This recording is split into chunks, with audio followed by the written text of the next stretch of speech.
Hey everyone, welcome back to my channel. If you are new here, hi, my name is Mo, I'm a pharmacist and I'm currently majoring in safety assessment and toxicology. So if you're really interested in learning about the science behind the skincare, please don't forget to subscribe, like and comment. And I hope you find this video useful. So this is kind of the short video that I'm currently doing because like I said, I'm in my exam season and today I'm going to answer a question that I received a few times on my channel and on my Instagram account is why sunscreen are hard to formulate.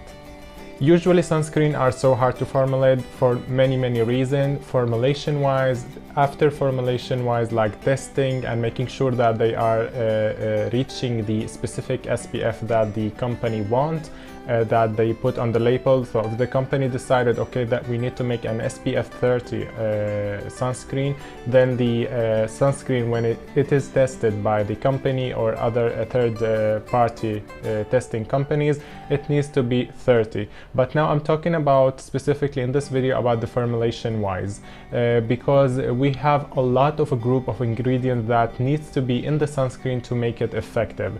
I will mention them really quickly, it will be a short video. So I'll start with the group number one, which are the waterproofing ingredients. These ingredients help the sunscreen to be more water resistant, especially when it's easy to wash off. For example, emulsion of oil in water are the preferable one because they are so light on the skin, but they are easily washed off. So we add the waterproofing ingredients to make them more water resistant. I'll give you example like silicone oils. We have also dimethicone 350 and thiaclomethicone. Second group of ingredients that we added to the SPF formulation is the photostabilizing agent. This agent help the UV filter in the sunscreen to be more resistant to photo degradation. And for example, I give you when we add octocrylene to avobenzone to make it more stabilized, and we add sometimes titanium dioxide to make it more stabilized and more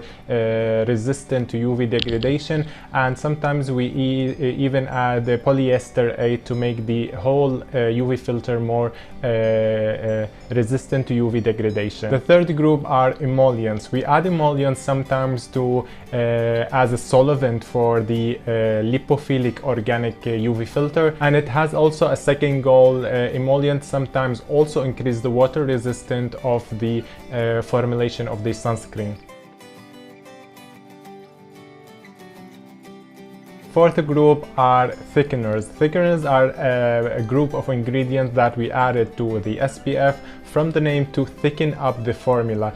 Thickening up the formula sometimes can help with this spreadability, how it spreads on the skin and how it performs in general, and how, sometimes can increase the protection of the SPF itself. We use the cellulose derivative, sometimes like hydroxypropyl cellulose. Sometimes we use the gums like xanthine gum and or other ingredients to thicken up the SPF formulation. And group number 5 of ingredients are film forming ingredients, that those ingredients that help the sunscreen to able to form a film on the skin, uniform film, to hold the UV filter in and to have a better protection for our skin. Sometimes we call these ingredients SPF boosters because they help us to increase the SPF in the formula without having any other unpleasant side effects like making the SPF not cosmetically elegant.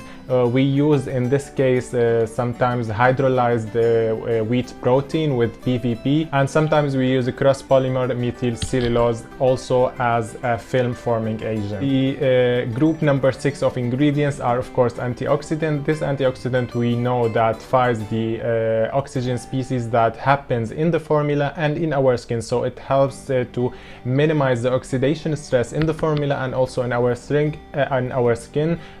I give you example like vitamin C, vitamin E and many other antioxidants that we can use in the formula. Number 7 of ingredients are preservative. We all know what are preservative and what they are used for, but a quick reminder, they are ingredients that help to limit the microbial growth in our products and make them safe, because they are usually products have high content of water and they are a very good environment for bacterial growth and contamination. I remember mentioning in my channel a lot of how preservatives are safe and nothing to fear about. I'll give you example like parabens. I'll give you example also of preservative like phenoxyethanol and many other preservatives that we use in sunscreen to make them more protected from bacterial and microorganism contamination. Number 8 of the group of ingredients, humectant. We use them a lot in sunscreen to give the moisturizing effect, because sometimes we apply sunscreen a lot and we need that moisturizing effect